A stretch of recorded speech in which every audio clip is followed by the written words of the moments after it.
Amigos, buenas noches. Bienvenidos al vuelo de la abeja.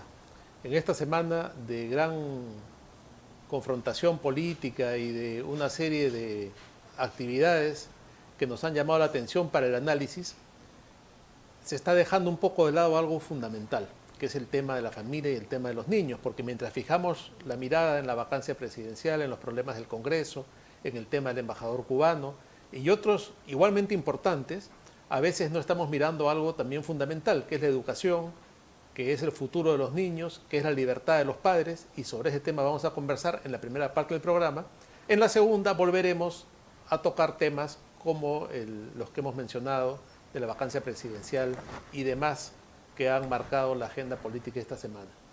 Pero uno de los temas fundamentales es el asunto de la educación sexual integral, que se quiere imponer de una manera, por decirlo menos, totalitaria, que no ha contado con el apoyo de los padres. Pero para hablar de todo esto, tenemos una invitada muy especial que conoce el tema profundamente, que es la vocera de Padres en Acción, Gabriela Pacheco, que tiene una lucha permanente en defensa de los niños, en defensa de la libertad en la educación y sobre todo en defensa de valores fundamentales. Entonces, ese análisis yo creo que es muy importante para que los padres de familia que nos siguen en el programa puedan considerar la gravedad del asunto al cual nos enfrentamos. Gaby, buenas noches, bienvenida al programa. ¿Qué tal? ¿Cómo estás? Gracias por la invitación. Gaby, ¿por qué el tema de la educación sexual integral debemos tenerlo en cuenta como un acto que está mal, para decirlo en pocas palabras, que no ha considerado a los padres? ¿Cuál es el problema de fondo? Empezando, hay varios motivos por el cual hay que estar alerta.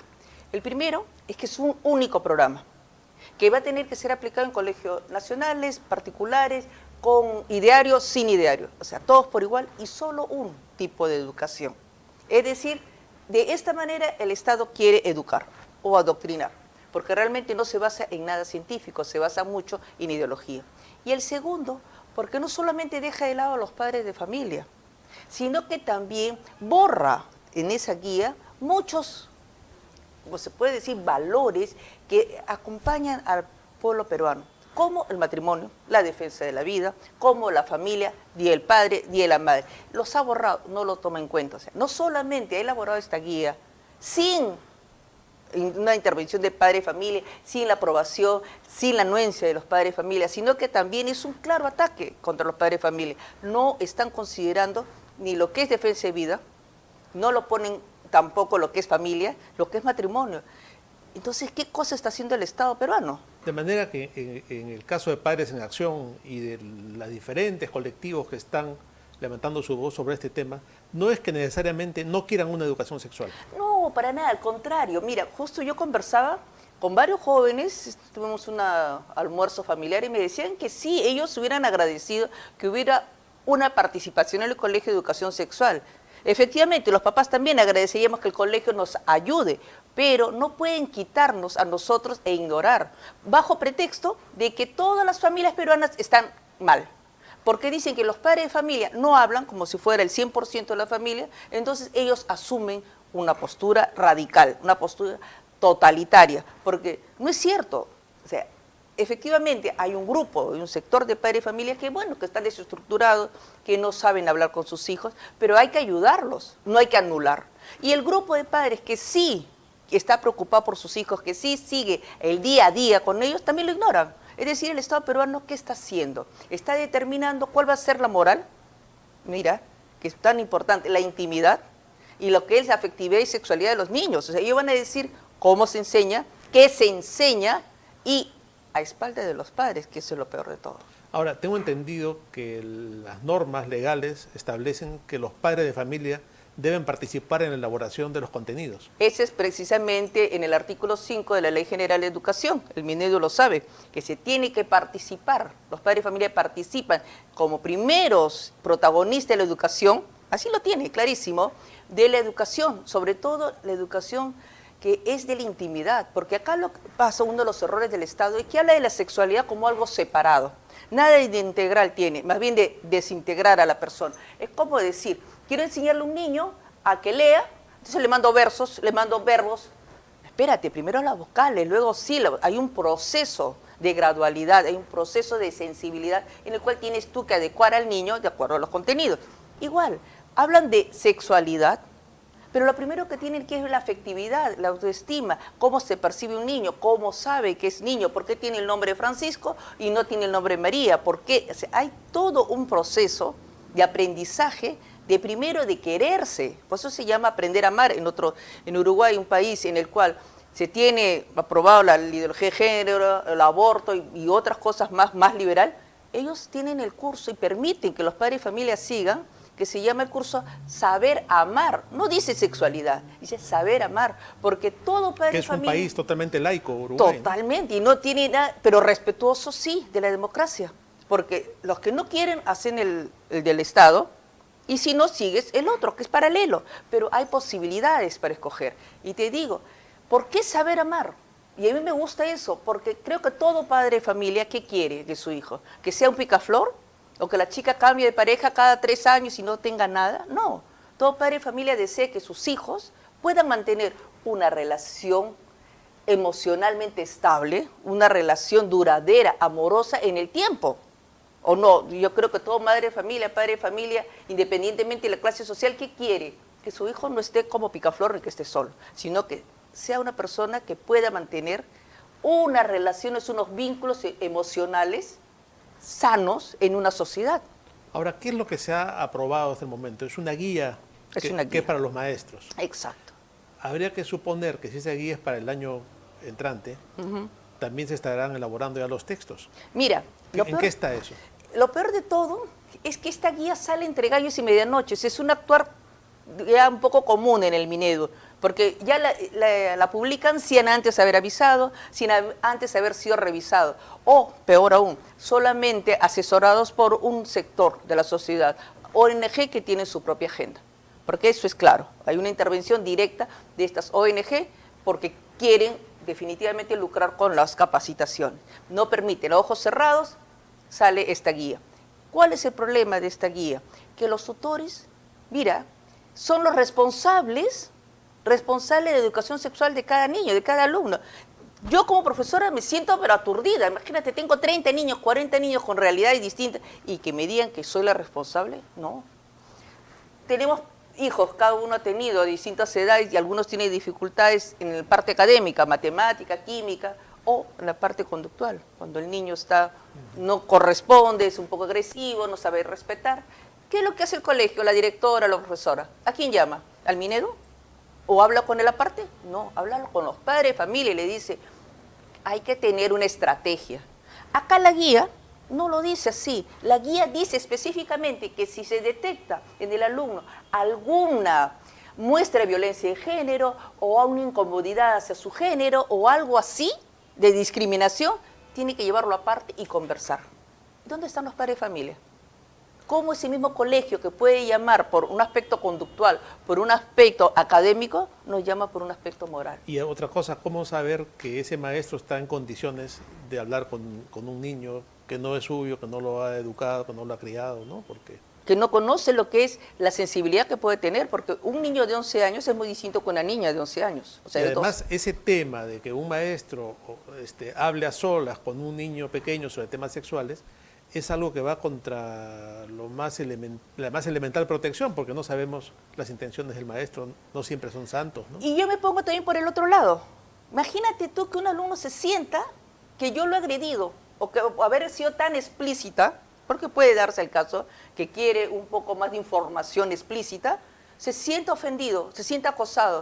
O sea, pobre maestro, también ponte en su lugar. Imagínate tú, o que simple y llanamente la niña se sintió incómoda porque un profesor hombre le tocó explicarle cosas que quizás hubiera sido una mujer mejor y si sobre todo su madre, su familia, su tía, una prima, que hubiera podido llegar con mayor delicadeza, porque no todos los niños tienen igual delicadeza, no todos los niños tienen igual sensibilidad y sobre todo madurez. Insistía, un niño de 12 años es muy distinto a una niña de 12 años, ya la niña de 12 años, 13 años es distinto que un niño. Sí, claro. Y cada niña tampoco son parejos. Igual que los niños, algunos sí estarán más despiertos, otros no les interesa el tema. Y quizás el maestro en toda su bondad dijo, no le interesa el tema, entonces algo pasa. Y no es un falso Claro. positivo. Ahora, ¿estamos a tiempo de hacer algo o ya esto es un hecho consumado que se ha Mira, impuesto? el Minedu y ya lo ha está? dado por hecho. El tema está que no se sabe bien la presencialidad, cómo va a ser los protocolos. Los niños menores de 11 años no están vacunados. No se sabe cómo el Minedu va a ser para poder cubrir estos 2 años realmente que ha habido de virtualidad y gran ausentismo. Pero sí el Minedu ya tiene preparado toda la estrategia para educación sexual. ¿No les parece que debía empezar cómo ayudar a estos niños a que realmente se nivelen? Ahora, esto debe venir, yo supongo, desde la administración anterior, ¿no? No es, ¿o es algo que han hecho a la carrera ahora? Es en la administración anterior, lamentablemente, pueden cambiar ministros, yo ya estoy convencida de eso, porque mientras siga siendo una política de Estado, la inclusión, lo que es el enfoque transversal de género, vamos a tener este problema. Entonces, ¿qué hacemos los padres de familia? Uno, sí, dar nuestra voz de alarma inmediatamente, porque los padres de familia unidos podemos hacer muchas cosas. Por lo menos decirle a Minedu las cosas no están tan fácil con nosotros. Claro. Y dos, con el Congreso, porque la única manera que podemos revertir una política pública de Estado es a través del Congreso, eliminando ese enfoque transversal de género, pero no solo en la educación, sino también a nivel judicial, en salud, en todos los ámbitos, en el Ministerio de la Mujer, en carreteras, en el agua, hay enfoque transversal de género en el agua, pero y una carretera, yo estaba leyendo el Ministerio de Transporte para asegurar que vayan hombres y mujeres y no sé quién más. ¿Qué tienen que hacer? Llega un punto en que ya es delirante esto, ¿no? Pero pierden la chaveta. Sí, tiene un aspecto ya de locura, ¿no? De obsesión, porque está en todo. Yo veo el género, el Jurado Nacional de Elecciones capacita en género, el Ministerio de Transportes capacita en género, entonces es rarísimo, ¿no? Gaby, permítenos ir a una pausa y seguimos conversando. Claro que sí.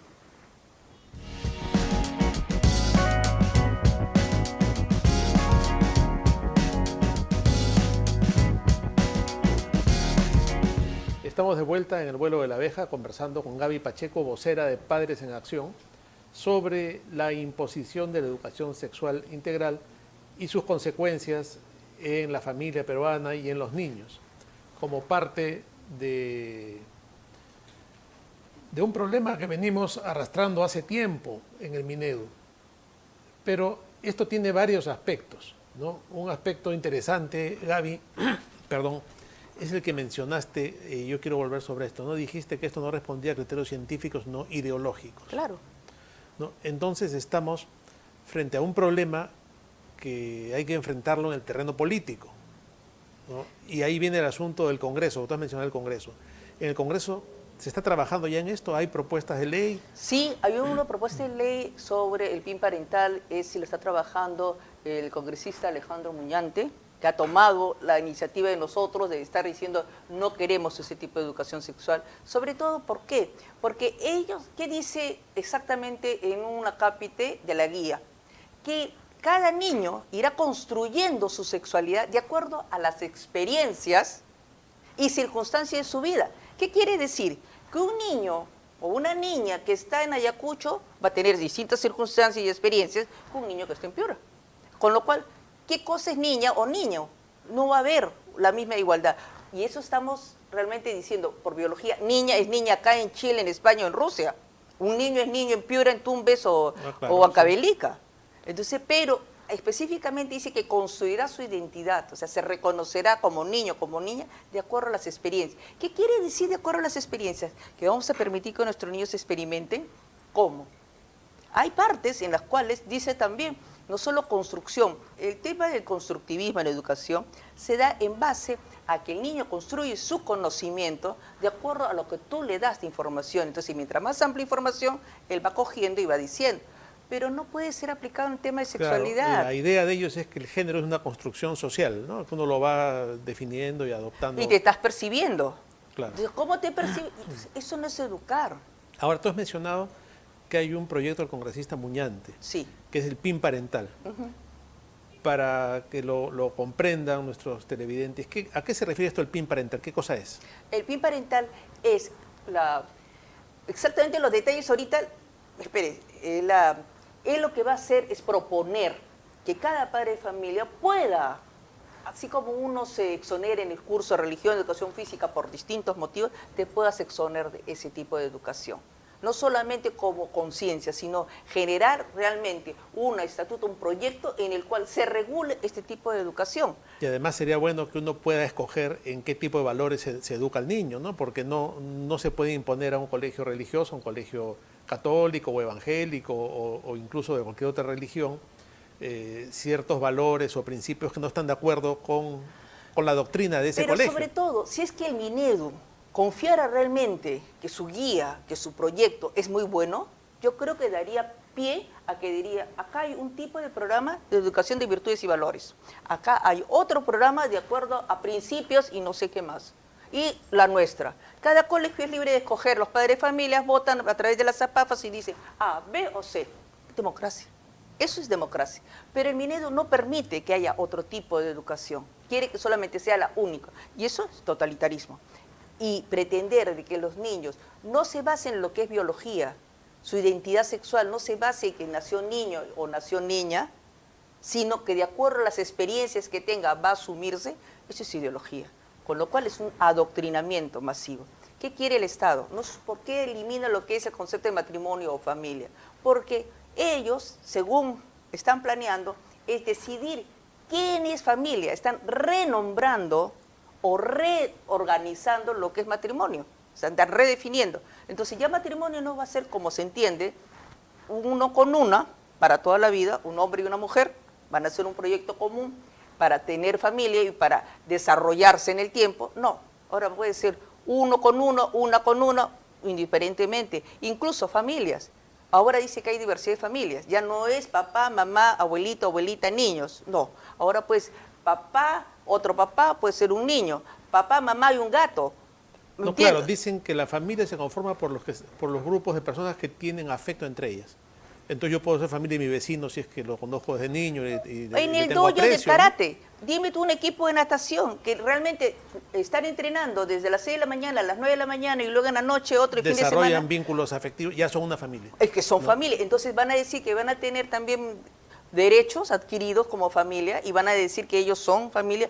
Perdona, un convento de monjas también puede ser familia. Claro. Entonces así estamos diciendo que todo es familia, con lo cual nada es familia. Y esto tendría que ver con un tema que parece anecdótico, pero que no lo es, que es el Día del Padre y el Día de la Madre, ¿no? Por supuesto, porque lo están extrayendo para que no se identifique siempre padre como el varón, progenitor, porque no solamente el Estado elimina lo que es, o está renombrando lo que es matrimonio, renombrando lo que es familia, sino también interviene la nueva paternidad, la nueva maternidad. Entonces, madre no es quien pare, quien da a luz, madre es quien se asume. ¿Me entiendes? Madre, o por último, no lo asume, tiene un derecho a no procrear, aunque ya tenga la criatura. ¿Me explico? O sea, el aborto es eso. A pesar de que ya es madre y que tiene 2, 3 meses, pero si ella decide no ser madre, no es madre. No, es madre de un niño que muere. Eso es distinto. Igual la paternidad. Paternidad no es el padre que engendra. No, es el padre quien merece serlo. O el padre quien asume esa responsabilidad. Con lo cual hay una confusión de todo. Efectivamente, yo sé que hay relaciones en las cuales son como, pero no son, pues. Entonces, si hay tanta diversidad de madres, diversidad de padres, todos somos madres y todos somos padres, con lo cual no hay nada definido, ¿para qué celebramos Día de la Madre y Día del Padre? Hay progenitor 1 y progenitor 2. Claro, como ya es en algunos países, ¿no? Que ya han avanzado hacia eso. A ese tema. O sea, mira tú toda la implicancia que tiene. El Estado te va a decir quién es padre, quién es madre o no. También se va a intervenir en cómo es el matrimonio o qué es familia. Por eso es que no lo está tomando en cuenta en los criterios básicos de lo que es educación sexual. Y más aún, ni siquiera la defensa de la vida, a pesar de que la Constitución peruana defiende desde su concepción hasta muerte natural. Pero tampoco lo incluye, ¿por qué? Porque es decisión personal. Madre es quien lo acepta, mira tú el tema. No es madre quien ha engendrado, no, es quien lo acepta. O sea, puede haber un derecho a procrear como uno a no procrear, nuevos derechos reproductivos y sexuales. Es decir, hay toda una carga ideológica en esto que es de espanto. Si tú empiezas a ver punto por punto, es de espanto. Dice, están destruyendo a la familia peruana. Destruyen. ¿Qué quieren crear? ¿Robots? ¿Todos una educación por igual? un totalitarismo? ¿Y a qué nivel? ¿A nivel de intimidad? No, yo creo que lo que has explicado es clarísimo y muy preocupante y pone en evidencia que estamos ante un caso bastante serio, ¿no? Por supuesto. Bastante grave, sobre lo que hay que poner la mirada y el enfoque en general de la sociedad para proteger a la familia y a los niños. Ahora ustedes, entiendo que siguen en esta batalla por defender a la familia. Ah, por supuesto. No solamente, bueno, había un juez en que ha desestimado, porque la acción de amparo nos la negaron, Con relación al currículo al juicio escolar. del currículo escolar. Ahora no, ahora nos han dado la razón y dice que continúe esa acción de amparo. De eso, que continúe esa acción de amparo, quiere decir que nos puede dar una gran sorpresa de que pueden revisar el juicio, revisar todo lo que se hizo, que no se hizo bien, que había un juez que realmente no actuó bien, porque este juez que dictó sentencia en marzo, en octubre, menos de 6 meses, había dictado talleres de género, con lo cual no puede ser juez y parte. O sea, si él está de acuerdo y pertenece al JUSDEM, pertenece y tiene él clara simpatía por lo que es género, no vas a tú dilucidar o ser una persona imparcial en un juicio sobre género o no género. Es que es muy importante que la gente sepa que, por ejemplo, dentro del Poder Judicial también ya han entrado estas ONGs y hay toda una serie de capacitaciones, hay una asociación de jueces vinculados al tema del género. Claro, ¿no? JUSDEM.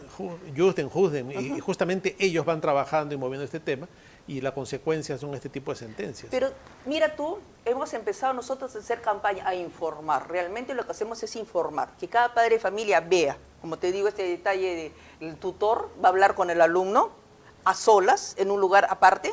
Perdona, yo sí, mi respeto, yo no conozco a todos, no sé los corazones de cada uno, pero yo sí soy de más cuidado. Con mi hija no la toca a nadie. Bueno, pero no solamente hemos estado informando esos temas, estamos informando realmente lo que quiere el Minedu. El Minedu está anulando a los padres de familia, los está quitando. ¿Y quién está haciéndonos la contrapublicidad, se puede decir, la contrapartida? ¿Es el Minedu? No. ¿Quién responde? Todas las ONG que han servido para la capacitación para los profesores del Minedu. Todas las ONG feministas, que ya sabemos quiénes son, los que han participado en la elaboración de la guía. Entonces dice, estamos preocupados porque están bloqueando la posibilidad de enseñanza. No, no bloqueamos nada, estamos de acuerdo que se enseñe, que el colegio nos ayude a los padres de familia a llegar, o que refuerce, pero lo que los padres enseñamos, y estar los padres de familia sabiendo qué le van a decir a mi hija. Mi hija tiene 14 años, sinceramente yo quisiera que le expliquen a ella primero cómo quererse, primero qué esperar, el valor de la espera, la castidad, porque la mejor manera de evitar embarazos no deseados o evitar enfermarse es decir no. Eso lo sabemos todos. Entonces, ¿qué hacer, qué no hacer en circunstancias en las cuales la presión social? Me gustaría que le enseñen eso antes que le digan, toma pastillas del día siguiente, toma acá tienes preservativos, toma acá tienes... Porque eso es lo que están haciendo. Que además sabemos que detrás de eso no solamente hay un tema ideológico, sino millones de dólares de financiamiento de las grandes ONGs transnacionales que están detrás de estos grupos feministas y de género, ¿no? Mira, yo estuve en una clase, me invitaron para hacer un poco de, ver cómo estaba la clase, un poco supervisar, y era justo de ciencia. Entonces, estaban explicando y yo me siento atrás porque, bueno, es parte de la observación de clase. Y una chica me dice, Miss, ¿tú sabes eso de la píldora del día siguiente? Dije, sí. ¿Cuántas veces la puedo tomar? Una niña, para mí, disculpen, quizás ya, ustedes dirán, señorita, 16 años, cuarto de secundario. Me diga, ¿cuántas veces? Decir que ya la había tomado una. Es decir, total ignorancia, no es solamente que vaya al puesto de salud y se la den. 2, 3 veces, claro. ¿Sabes el daño que te estás haciendo? Sin conocimiento de los padres, obviamente, ¿no? Porque hay una especie de protección de este tema. Por supuesto, y sobre todo, y no sabe a futuro, porque es el futuro de ella. ¿Va a tener familia, no va a tener familia? Y aparte, a salud, trombosis, no solo migraña, no solamente unas hemorragias, no, hay serias consecuencias para que una chica de 16 años empiece a tomar esto. ¿Por qué? Porque no ha habido una verdadera educación sexual. La educación sexual no es darte preservativo, no es dar pastillas y decir, si es que falla todo, acá hay una solución, siempre hay una salida tras bambalinas, que es el aborto. Pero ellos le dicen el cese, ¿no? Bueno, la interrupción. La interrupción. Pero eso no ayuda, eso no educa. Una criatura que ha pasado por un aborto es muy doloroso.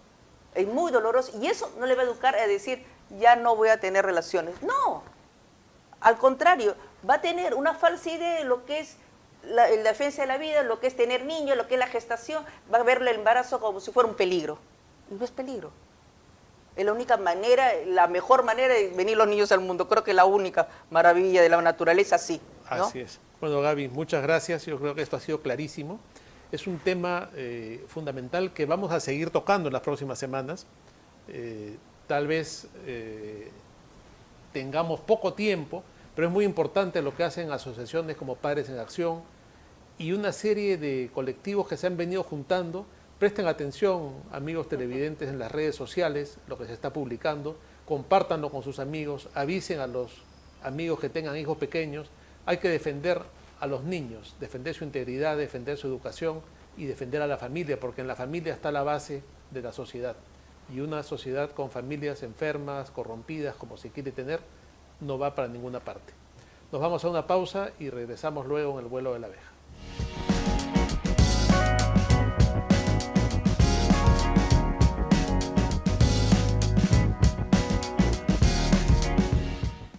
Estamos de vuelta en el programa y como decíamos al principio, estamos viviendo días cruciales para el país, para la democracia, para la república.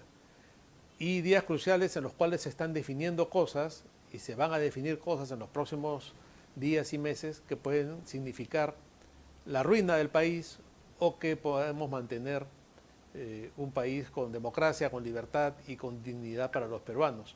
Para analizar estas circunstancias que vivimos en el país, tenemos un invitado que nos va a permitir comprender muchas de las cosas que están pasando porque es un observador inteligente y que ve la realidad política con profundidad y con una capacidad de entender lo que puede suceder y lo que está detrás de lo que normalmente puede ver el observador superficial. Me refiero a Hugo Guerra Arteaga, destacado periodista y mejor amigo que ha tenido la gentileza de acompañarnos el día de hoy. Buenas noches, Hugo, ¿cómo estás? Buenas noches, Luciano. Mucho gusto de estar contigo y siempre en la abeja. Hugo, para ir entrando en materia, el hecho de que no se haya aprobado esta vacancia presidencial y el hecho de que las fuerzas políticas en el Congreso vayan modificándose, variando y haciendo aparentemente algunos pactos bajo la mesa, es desalentador al extremo de que pensemos que ya se ha consumado la instalación de una dictadura o de un gobierno chavista en el Perú, o todavía podemos albergar esperanzas. Bueno, definitivamente en la lucha política nunca podemos ser pesimistas. Yo creo que lo que nos corresponde siempre es replantear las estrategias, en este caso para defender la democracia. Porque lo que ha ocurrido ayer, sí, es que hemos cruzado el umbral y hemos entrado al modelo comunista de lleno. Hasta ahora la oposición dentro del Congreso había impedido que el gobierno de Pedro Castillo avance en el sentido dictatorial. Pero tal como van las cosas, hemos visto la reunificación de todas las izquierdas, una reunificación que puede ser transitoria, que puede ser endeble, pero que es de gran contenido ideológico y con supremacía de la línea de Vladimir Cerrón. Eso lo que nos indica es que muy pronto habrá un cambio de gabinete y muy pronto se empezarán a anunciar medidas que van a ir absolutamente en contra del modelo de la República Liberal que nosotros defendemos. Ahora, Hugo, las cosas cambian muy rápido, ¿no? Porque en el programa de la semana pasada yo comentaba que con todos los destapes que había habido y con la caída en la popularidad de Castillo, se veía que no tenía la fuerza, no tenía el respaldo de la calle, como les gusta llamar a los progres, ¿no? A esa circunstancia, y que evidentemente no estaba en condiciones de imponer el chavismo, ¿no? Comparado con los momentos en que Chávez y otros tiranos comunistas tenían un gran respaldo popular y además eran personajes carismáticos, no se puede negar. En el caso de Castillo, ni lo uno ni lo otro. ¿A qué va a tener que recurrir para mantenerse y solidificar este poder que tiene en este momento? Bueno, precisamente ahí es donde se está dando el cambio. La nación, y esto se puede ver en las manifestaciones populares de todos los días desde la segunda vuelta, está en contra de un modelo comunista, de un modelo totalitario. Sin embargo, con lo que ha ocurrido ayer, con la traición a la democracia por parte de APP, de Acción Popular, del Partido Morado, de Juntos y de otros, lo que implica es que seguramente el gobierno va a adoptar una serie de medidas cada vez más radicales de un lado lo político, va a pretender seguramente avanzar en contra de la libertad y la autonomía del Congreso, pero también va a empezar a aprobar normas y proyectos de tipo totalitario. Por ejemplo, que no nos sorprenda que muy pronto nos avasallen o nos intenten avasallar con la Asamblea Constituyente. La calle va a tener que responder de una manera diferente a la pacífica que hasta ahora ha sido. Las manifestaciones sociales acicateadas por la crisis económica, pero por una convicción de libertad cada vez más creciente, seguramente con una fuerza que me temo va a polarizar al país. Tú planteabas en un artículo reciente que había que paralizar al país, es decir, tomar medidas radicales que paralicen al país y que fuercen la caída del gobierno. ¿Sostienes esa idea? Definitivamente, el problema no es solamente ideológico, el problema es del sistema económico práctico. Y desde el punto del sistema económico, los principales artífices de la economía, que son las empresas del sector privado, deberían asumir su rol social y político y organizarse para frenar el embate de este modelo totalitario que se avecina. Yo creo que la CONFIEP hasta ahora, igual que la Sociedad de Industrias, igual que otra serie de gremios como el de energía y minas, han sido demasiado complacientes, han sido demasiado dialogantes, no con un demócrata, sino con un capaz que además nos amenaza con una ideología oscurantista desde el primer día. Por lo tanto, el recurso al lockout, el recurso a la paralización del país, me parece que es absolutamente legítimo. El modelo de la protesta empresarial popular es un modelo que se ha practicado en varias partes del mundo, no solamente en Chile, como dicen los opinólogos, sino también en Europa, y ha solido funcionar muy bien. Cuando las situaciones son extremas, las respuestas tienen que empezar a ser de un calibre equivalente. Ahora, bueno, habría que hacer algo para que haya una reacción en este sector empresarial, ¿no? Porque vimos al señor Márquez, presidente de la Sociedad Nacional de Industria, la semana pasada, manifestándose en contra de la vacancia. Y hay como una palabrita mágica que diluye todo, que es esta de la gobernabilidad, ¿no? Que está un poco de moda. Y en nombre de la gobernabilidad se está cometiendo barbaridad y media. Yo creo que es ahí precisamente donde se equivocan no solamente los empresarios, sino muchas personas que emiten opinión sin considerar que en esta vez no estamos frente a un modelo simplemente populista, a un modelo que dentro del marco constitucional pueda tener un programa contrario al interés de muchos sectores. Estamos, y esto hay que entenderlo claramente, frente a una propuesta de corte totalitario comunista. Entonces, el rol tiene que ser modificado. Dentro de la democracia, cuando uno confronta con otros sectores, es solamente opositor. Y se hace oposición con el que se puede finalmente dialogar. Pero con el gobierno, tal como está endureciéndose, ya no podemos tener ningún tipo de diálogo, sino que tenemos que pasar a lo que corresponde, y eso no tiene que ver con el grupo de activistas, sino al concepto en sí mismo, tenemos que pasar a la resistencia. Y la resistencia es algo que no se opone a la gobernabilidad. Al contrario, la reclama y la rescata en términos razonables, racionales y en términos de libertad.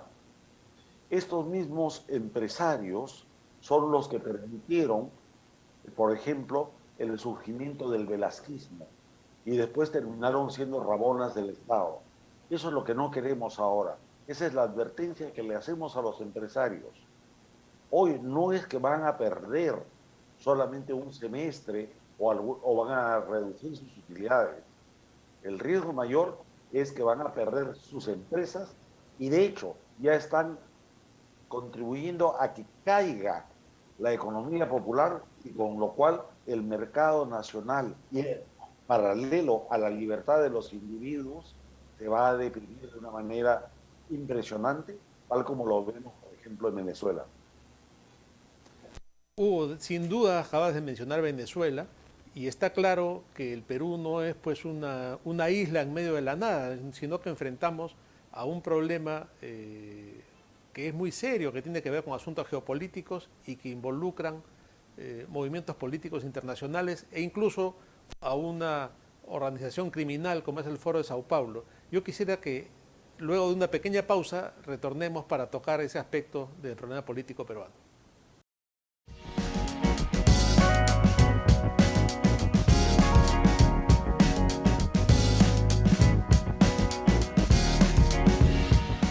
Estamos de vuelta conversando con Hugo Guerra sobre la situación política dramática que vive el Perú en este momento.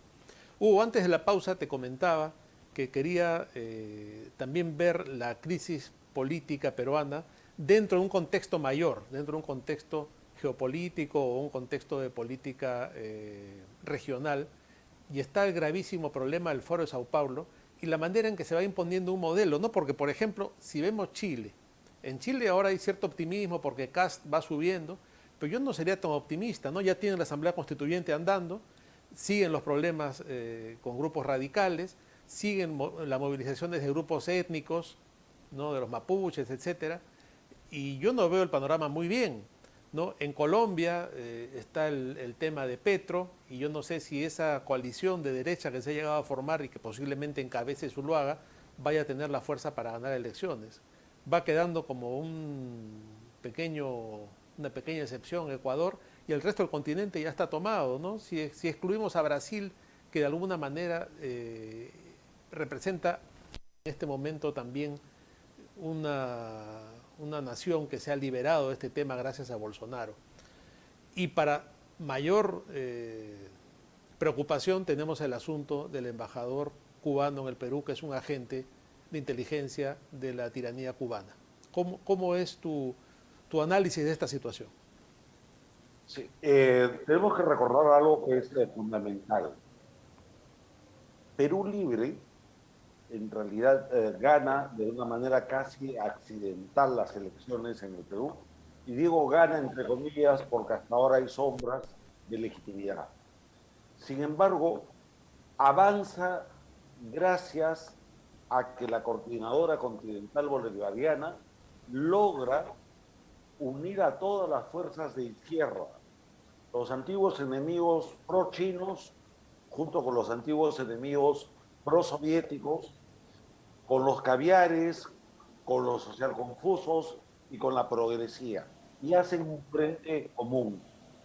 Ese frente, una vez llegado Pedro Castillo al gobierno, ha sufrido algunos desajustes, pero ahora, con lo que acaba de ocurrir en el Congreso y con la victoria de Vladimir Cerrón, que se impone como cabeza real del gobierno, por encima del propio Castillo, otra vez vuelve la Coordinadora Continental a tener una fuerza decisiva en el futuro del país. Qué curiosa coincidencia que en esta coyuntura es cuando viene al Perú una pareja de embajadores cubanos, embajadores que solamente tienen el título de tales porque son coroneles del Servicio de Inteligencia cubano y que tienen la expertise de hacer y promover la subversión en diferentes países en los que han servido, señaladamente, por ejemplo, en Bolivia.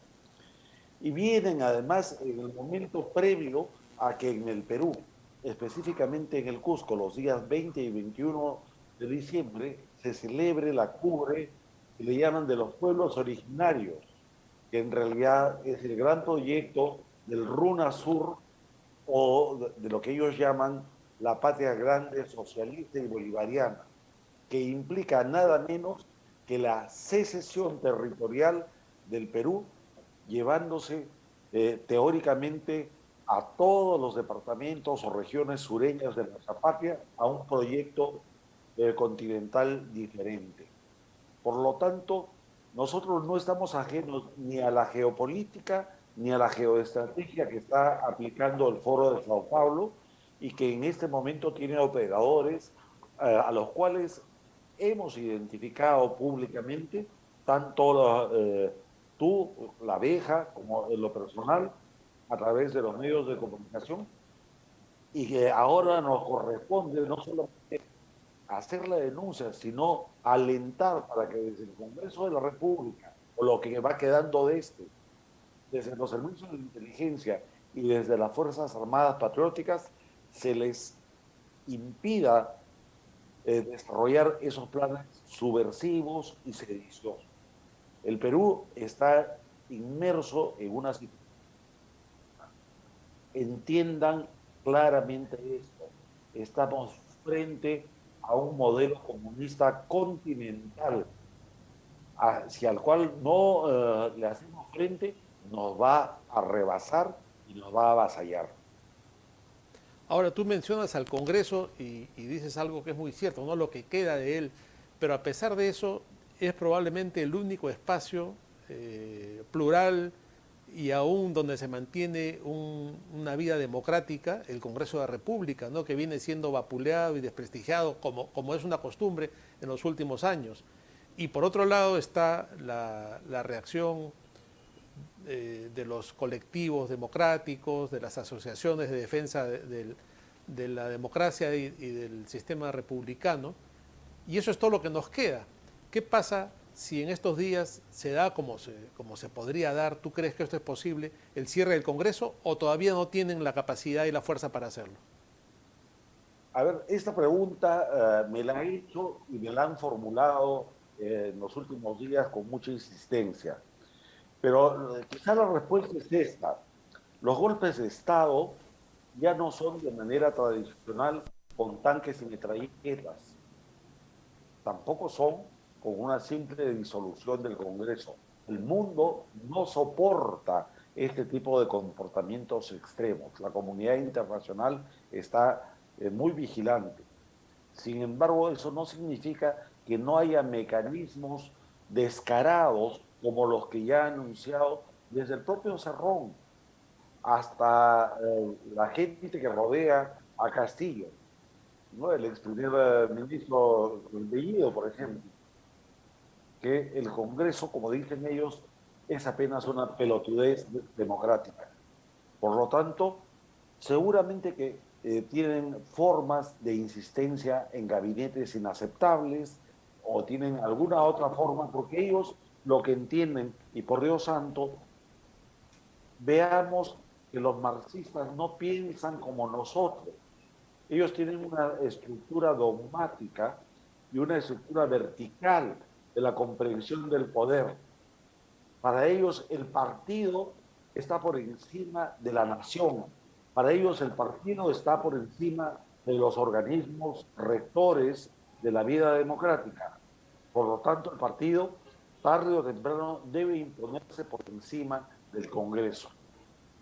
En conclusión, pues, los mecanismos seguramente serán menos grotescos, pero el objetivo es claro.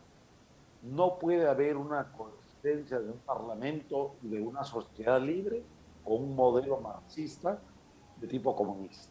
Imposible.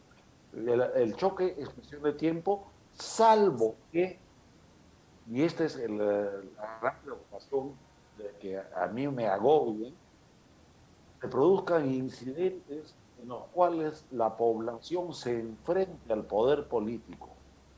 La historia republicana, Luciano, nos indica que en el siglo XIX tuvimos 14 guerras civiles. En el siglo XX nos desangramos con la insacia del terrorismo. El fantasma de la guerra civil no nos debe ser ajeno. Lamentablemente eso que mencionas que suena tan duro y tan triste a la vez es una realidad, ¿no? Es una realidad porque la gente en algún momento va a reaccionar y ya sabemos cómo es la respuesta de los regímenes totalitarios comunistas. Pero también has mencionado, Hugo, que la comunidad internacional muchas veces lo ha hecho y en esta ocasión impediría la instalación de un gobierno totalitario a través de un golpe de Estado o un cierre del Congreso.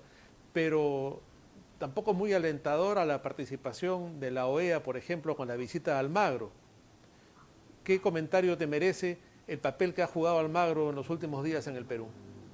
Bueno, yo discrepo mucho de la forma de conducción de la OEA. El secretario general Luis Almagro ha sido un cómplice, y perdón por la expresión, pero ha sido un alcahuete de dictaduras como la venezolana, la boliviana y la nicaragüense. Nada podemos esperar de organizaciones de esa naturaleza.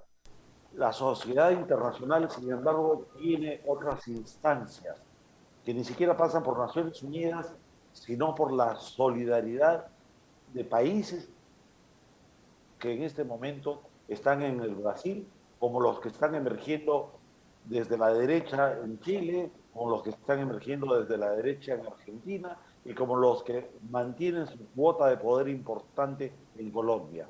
Yo creo que tenemos que trabajar mucho en una alianza internacional con esas fuerzas, porque repito, ya no estamos en una etapa de oposición.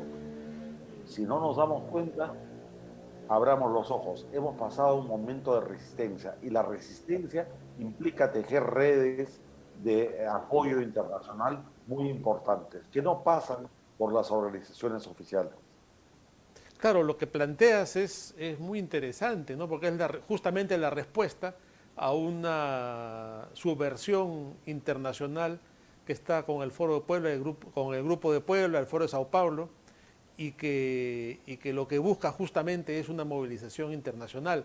Ahí tenemos también la posibilidad de accionar con la gente de Madrid, ¿no? De la Carta de Madrid, promovida por la Fundación Disenso de Vox. Entonces, ya estamos ante un panorama internacional en que está en juego muchas cosas, ¿no? Como la libertad en tantos países y la libertad concretamente en nuestro país. Efectivamente, eh, entender la política del año 2021 es separarnos de los cánones clásicos que imperaron en el siglo XX. Ahora tenemos que ver la supranacionalidad de la lucha política, ya no desde los organismos oficiales, como son la OEA, las Naciones Unidas, sino la de fundaciones, movimientos y organizaciones, como bien dices, la Fundación Disenso, por ejemplo, que es una respuesta continental al Foro de Sao Paulo. Ahí es donde debemos trabajar, con ellos debemos fortalecernos, porque entendamos que hay un nuevo criterio, la autodefensa. No estoy para nada parafraseando o tratando de emular a la autodefensa o a la resistencia de Colombia ni de los grupos insurreccionales indebidos. No.